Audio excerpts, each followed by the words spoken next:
Well, welcome to one and all. We are picking up where we left off in Matthew 12. And I do advise that as you're watching, that you stop, just hit pause, pop open your Bible, YouVersion, whatever you use, and read the first 32 chapters of Matthew, because this just continues with the thought. We just came off of the Jews, the Pharisees and Sadducees, accusing him of casting out demons with the power of Beelzebul, the Lord of hell. And he talked to them, and his refutation to them revolved around the sin against the Holy Spirit, that you don't want to go there. You don't want to resist that way. But we do. A big part of what we see here, and we see it everywhere in all kinds of ways, it is inescapable. There is the spiritual warfare that goes on between unbelievers and God. We have the struggle as believers. We still resist His will. Think about that in your own life. Just spend a minute thinking about that. How much time you deal with that struggle of resisting God's will, thinking, well, that may be God's will for me, but I really don't want to go down that road. Thoughts like that. We have that struggle. If that's the case with us, then what about unbelievers? The animosity, the hatred toward God is huge. And we see it here. There's a power struggle on all kinds of levels. The Jewish leaders, the Pharisees, the Sadducees, the Herodians, the Scribes. There, I threw out the big four. Let's cover that real quick, because I know it gets confusing. And it's kind of like, oh, Church 101, you're supposed to know that. Well, everybody forgets it. So let's start with the Sadducees. The Sadducees were, for lack of a better term, just to make it easier to comprehend, they were a political group, a party, a clan, and they were the priests. The high priests were all Sadducees, the whole clan. They controlled it. To become high priest, you had to be a Sadducee. And here's the crazy thing. They didn't believe in heaven. They didn't believe in life after death. They didn't believe in any of that. Kind of crazy, hard to get your mind around. Then there are the Pharisees. Those are the two groups you see most often, and most often it's the Pharisees. The Pharisees were laymen. They were not priests. The Pharisees were wealthy, very well educated, knowledgeable, religious, by our standards today, zealots, fanatics, but very highbrow about it. And they had a great deal of sway, a great deal of power in many ways outside of the confines of the temple complex, which is huge. Google Herod's temple. It's impressive, okay? Outside of that, they had sway, but not as much as the Pharisees, okay? The Pharisees supported, for the most part, the Scribes. The Scribes were the guys who were allowed. They were the experts. They're also called the experts in the law. Okay, when it says experts of the law, they're talking about the Torah, the word. Okay, and that even gets thrown around in various ways. But they were the guys who were allowed to make copies of the Bible. There was a guild of the Scribes, and it wasn't easy to get into, and their standards were, well, absolute and fanatical. You couldn't make mistakes. But they also memorized it. But in order to do that and spend all their time doing that, you had to have a patron. You had to have someone who was supporting you. And so the Pharisees and the Scribes, if you just go through, every time you see Pharisees, very often it'll say Scribes and Pharisees, or Pharisees and Scribes. Okay? The Pharisees and the Sadducees hated each other. Think Joe Biden and Donald Trump. They did not like each other. Okay. The Sanhedrin was the ruling council of 70. Sound familiar? There were 70 elders who went up on the mountain with Moses. The Sanhedrin was the ruling council of the Jews, and they had a lot of power. Rome was there. Rome ruled, but Rome operated with the Jews. And they operated this way in a lot of places. As long as you do what we want you to do, as long as you pay your taxes, as long as you are obedient and you don't rebel and there's no insurrection, we'll let you take care of the lesser things. Okay? They couldn't kill anybody. They couldn't execute anybody. We see that with Jesus' trial. But everything else, we'll pretty much let you take care of. It was a good system of governance when you had an empire. Let them take care of the little stuff. You deal with the big stuff. Okay. But that was done through the Sanhedrin. So the Sanhedrin, if you were in the Sanhedrin, you had a lot of power. It will also be referenced to as the council. Okay. The other group, they don't come up very often until the very end when everybody's ganging up on Jesus, are the Herodians. They were Jews who supported Herod and basically thereby supported Rome. Okay, just a different political group. Nobody liked them. But at the end, you see that even they are ganging up along with the Pharisees and the Sadducees against Jesus, trying to trick him. So when it says that they come together with the Herodians, everybody knew that, okay, the weirdo meter just spiked at about an 8 or a 9. Because these guys don't do anything together. You know, enemies make strange bedfellows, all of that. So all of that just because I know we blow past the Pharisees, Sadducees, Scribes, Herodians, Sanhedrin, Council. That's an overview of it. And if you're watching The Chosen, familiar with The Chosen, which I highly recommend, The Chosen is great. Makes you think about things. It's very well done. But Nicodemus is a Pharisee. Okay, Paul was a Pharisee. You could tell who they were by how they dressed. You couldn't dress the way, if you watch The Chosen, the way Nicodemus dresses, you dress that way and you're not a Pharisee, it's like wearing a police uniform. You're not allowed to. You're going to get in trouble. So and it's not Jesus going at it with them. We're back to the text, right? It's not Jesus going at it with them. They were going at it with him. They were attacking him, hanging around like a pack of dogs, or a pack of wolves, more accurately. What does a pack of wolves do? If we are a flock of whatever, pick the animal, and there's we're the flock, there's a pack of wolves around us, what is that pack of wolves doing? They're looking for a weakness.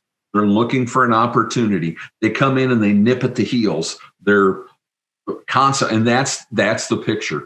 Jesus is having to deal with that while he's trying to minister and preach the word and spread the gospel. And that's probably the best way to think of it. And in that confrontation, he wouldn't have avoided it, and it was inevitable. It was inevitable because they knew, because they weren't stupid, okay? They knew how much of a threat he was. It was either his way or their way. So there was going to be confrontation. We got to make progress. So he goes on. He's still dealing with them saying he's working for Satan. Either make the tree good and its fruit good, or make the tree bad and its fruit bad. For the tree is known by its fruit, right? Apple trees don't grow persimmons. Fig trees don't grow, sour, rotten things that nobody wants to eat. It only makes sense. And that argument right there, I mean, Jesus, can you imagine, have you ever had that sibling or a family member or somebody at work who's that person who's just, you can't beat them in an argument? You just can't. They can pull data out of wherever. They don't forget anything. They were on the debate team, and they're just calm, cool, and collected about it. And there's no way you're going to win. Now, imagine arguing with God. Imagine trying to catch him in an error. That's what's going on here. So he just does what Jesus does. Jesus looks out the window and sees a tree and says, either, he points out there at the tree, either make the tree good and its fruit good, or make the tree bad and its fruit bad. You can't have a mix. What I'm doing, I just kicked a demon out. Before that, you were mad at me because I healed a guy with a withered hand. Those are good things. Satan doesn't do good things. He doesn't. There was no arguing with him. Now he lets him have it.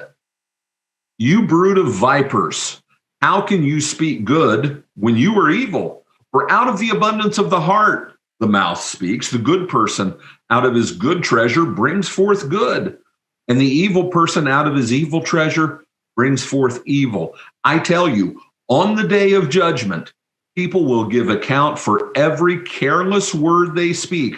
For by your words you will be justified, and by your words you will be condemned. Okay. First of all, he calls them a brood of vipers. Now, he's not really going at it with them yet. When you get to, and I highly recommend listening through the book of Matthew. And if you're listening to me on all my different playlists with all the different books we're going through, currently we just finished Exodus, we're doing Joshua, we're doing Matthew, we're doing Revelation. What do I always say? Read the whole thing. Listen to the whole thing. And you might think, I don't have time for that. Well, guess what? Make time for that. How much garbage nonsense is there in your life? Look out the window. The end is here. It's very close. It's right at the door. The world's falling apart. What matters and what doesn't? But it makes, just in practical terms, enough of that little sermonette, it makes everything come together if you just go through the book all within a day or two, listening to it. Do it in chunks, how many ever days it takes, and you can listen to it. That's what makes it so easy. Love You version, download it, use it if you're not familiar with it. But Jesus doesn't really start to lambast them until we get to Matthew 23, 24, 25. He's just, and it might even start in 22. Yeah, 22. Because 21 is Palm Sunday, and he's coming into Jerusalem for the last time. And he's calling them whitewashed tombs. You brood of vipers, you blind leaders of the blind. He's just blasting them. And again, you have to understand, this is parallel to Moses saying the things he said to Pharaoh. Same thing here, and I'll make the point. No one ever talked to these guys this way. No one. No one. In The Chosen is portrayed very well. When they freak out, the Pharisees, they're just stunned that John the Baptist called them a brood of vipers. And that's the reference here, Matthew 3, verse 7. John the Baptist called them a brood of vipers. No one talked to these people that way. No one. It wasn't allowed. It was against the rules. Okay. You brood of vipers, how can you speak good when you are evil? He's telling them they're evil. Nobody ever told them they were evil. They thought they were the holiest people in Jerusalem, the holy city. That's what they thought. For out of the abundance of the heart, the mouth speaks. And think of that. Do you ever wonder why sometimes some just really nasty stuff comes out of you, directed to somebody you love, somebody you care about, somebody who matters to you? How does that happen? Well, guess what? Your head's not in the right place. Your heart's not in the right place. You've been harboring stuff. And guess what happens? It comes out. It comes out. And that's what he's talking about here. For out of the abundance of the heart, the mouth speaks. The good person out of his good treasure, What's inside of us? What's stored up, right? The good stuff the Lord has put there, the things he's taught us, the perspective he's given us, the patience he has all but just buried us with, The good person out of his good treasure brings forth good, and the evil person out of his evil treasure brings forth evil. I tell you, on the day of judgment. And where does he go? Just practical terms. Let's talk about where it really matters, where the rubber meets the road. On the day of judgment, people will give account for every careless word they speak. Now, I find it fascinating. He just called them a brood of vipers. But then he uses careless word. Would you say that them telling him that he's Beelzebul and that's how he casts out demons, would you say, if I were to give you an option and have a multiple choice and have different things of how to categorize that statement, what's the likelihood that you would categorize that as a careless word? Like they just weren't really thinking it through. Jesus knows it wasn't a careless word. What's he doing? He's being patient. He's being long-suffering, because it is his desire, even with those who are his complete, total, sworn enemies, he wants to save some. He wants to save some. So he'll go the extra mile. He'll put the best construction on it because he wants to save some. For by your words you will be justified, and by your words you will be condemned. If you're in front of a judge and a jury, and there's video evidence of you saying things, recordings of you on the phone saying things, can you get out of that? No, it's by your words that you're judged, your own words. And that's what an attorney, a prosecutor would say. You heard it, his own words. That's what he was trying to do, whatever. So what we say, how we say it, we really need to put thought and effort into that. When I say that, am I, in the book of Ephesians, Paul says something very important. And he's talking about dealing with difficult things. The exact reference is escaping me. I'll pop it up on the screen when I edit this. Speaking the truth in love. Speak the truth in love, right? That's our job. We speak the truth in love. Jesus gets to the point where he's just going to rail on them and let them have it. You know what the difference between Jesus and me is? Well, that was kind of a silly question, wasn't it? I'm not the Lord high God who's going to judge all on the last day. And don't think that when Jesus says that on the day of judgment, he's the one who's doing the judging. He's the one who's separating the sheep and the goats, Matthew 25. Then some of the scribes and Pharisees answered him. This is their response to him, saying, "Teacher, we wish to see a sign from you." But he answered them, "An evil and adulterous generation seeks a sign, but no sign will be given to it except for the sign of the prophet Jonah. For just as Jonah was 3 days and 3 nights in the belly of the great fish, so will the Son of Man be 3 days and 3 nights in the heart of the earth. The men of Nineveh," where Jonah went, "the men of Nineveh will rise up in judgment with this generation and condemn it, for they repented at the preaching of Jonah. And behold, something greater than Jonah is here. The queen of the south will rise up in judgment with this generation and condemn it, for she came from the ends of the earth to hear the wisdom of Solomon, and behold, something greater than Solomon is here." There's just so much loaded in here. And again, we have to put in the effort to hear things the way they heard things, because we have to work at that, their context, just like you have a context. If my grandfather were to come back today, first of all, he had a flat top haircut. and he was a very conservative guy. He'd look at what's going on and he'd look at me and say, "What the heck did you do? How did you let it get like this?" He's been gone for 35 years. He'd blow a gasket. He wouldn't be able to comprehend what's going on.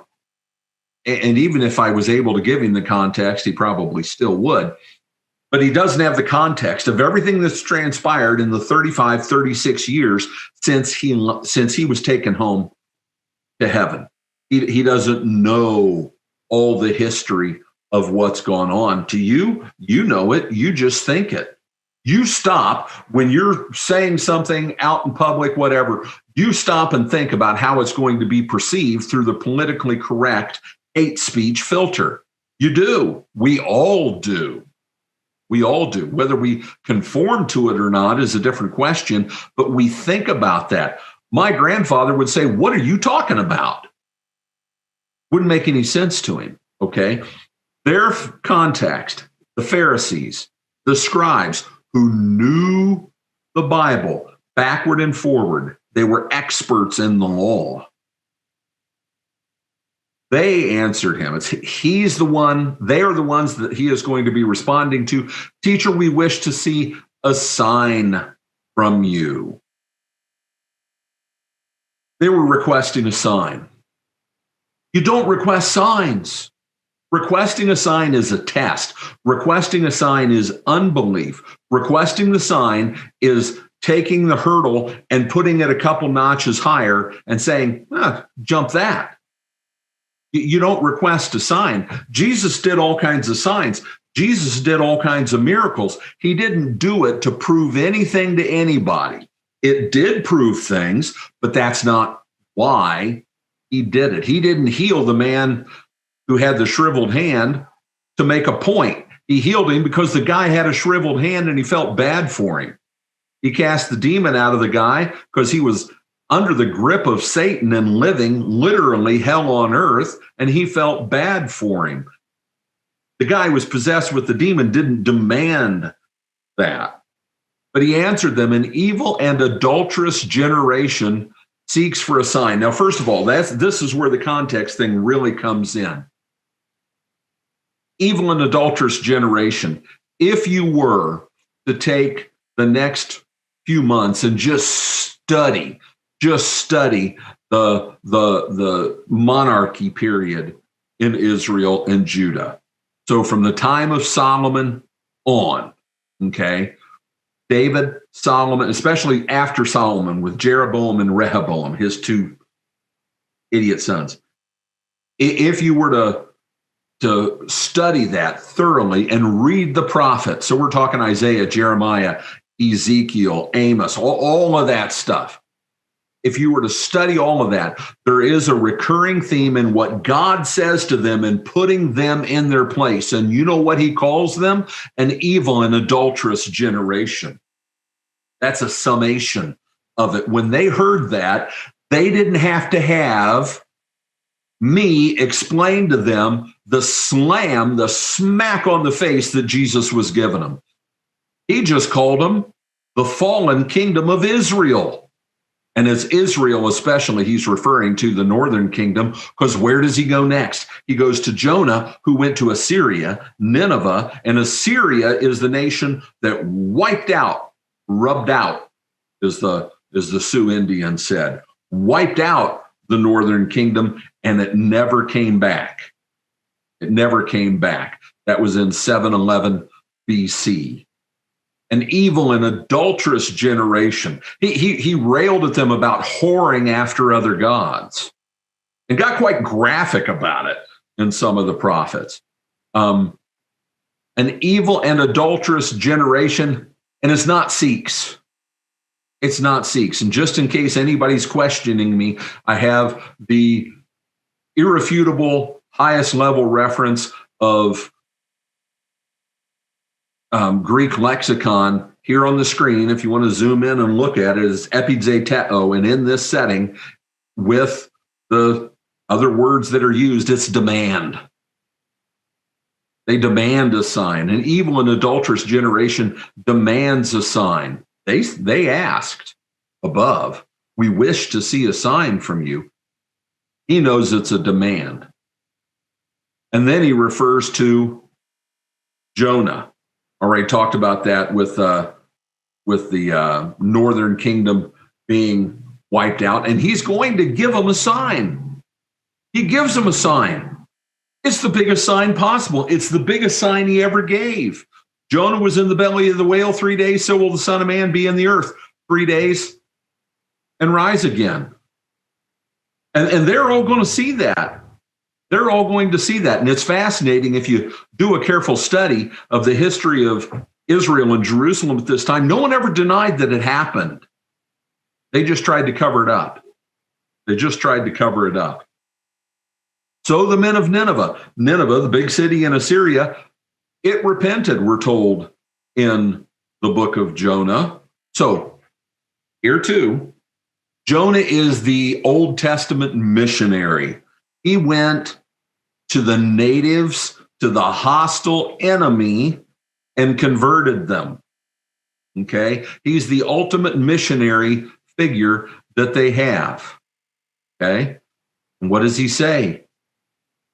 Something greater than Jonah is here. And then he refers to the Queen of Sheba, who came and brought all this wealth to Solomon. It was like bringing a feast to the guy who's already at the old country buffet and got all that food. Solomon needed more money, like, I don't know what. He didn't need any more money. She brought it to him anyway because she was amazed at his wisdom. Wisest man who ever lived. The queen in the south will rise up at judgment with this generation and condemn it.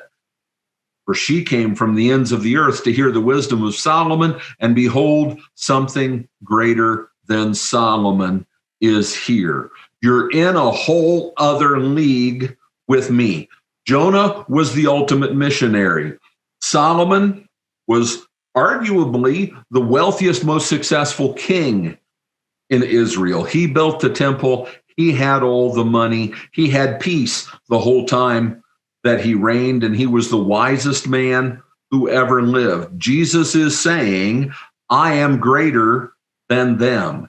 Jesus is saying, I am who I am. I am he who causes to be. I'm Yahweh. Completely different deal with me. So we kind of have a situation here where they pushed and they pushed and they pushed and they pushed, and here's what you're dealing with. This is who I am. This is who I am. And he doesn't hide or shy away from saying it. For us, we need to make sure when we see this stuff, we want to dig into the setting and the nuances that are here so that we understand it better, because this is your Savior. This is him. You know, these guys who he just in debate chewed up and spit out were the smartest guys around, and they weren't even a challenge for him. But he's not swatting them aside to show that he's tough. He doesn't need to show that he's better than them. He doesn't need to. In how he does it, he's still trying to plead with them. He's saying, you're being like the kingdom of Israel, who got wiped out because they were an adulterous and evil generation. Don't be like him. He's speaking the truth in love. Where do you think Paul got the idea? We are going to stop there. Would love to keep going, but we will pick up next time. Please take to heart what I say about listening to the book of Matthew. Take the time to do it. Look at your life, look at the time that you have, how you spend it, and decide what you can cut out. Just like when you need to save money, you look at your budget and say, I don't need to spend $4.50 at Starbucks every day. Hey, I just saved $80 a month. Same thing. Whack some time out of your schedule. Spend some time in the Word. Spend some time in your Word. Because look out your window, and you look out your window through your phone, your TV, whatever. There is a storm coming. This world is coming apart. I will not soft sell it. And it's far more diabolical than it appears on the surface. It is a great deception. taking place. And the only way to ride that storm out, the only way to persevere is to cling to the rock. And you cling to the rock through the word. So realign priorities and get in the word. Get in the word. All of us, no matter how much time we spend in the word, we need to spend more time in the word. I want to thank you for watching. Invite you, please smash that like button. It feeds the algorithm. It helps promote this video.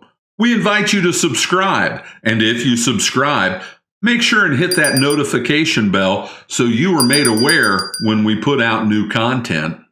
Please share this video with others. Put it out on whatever social media platform you use. And finally, drop by and pay us a visit at decodingthedeception.com. If you know our name, you know our web address, decodingthedeception.com.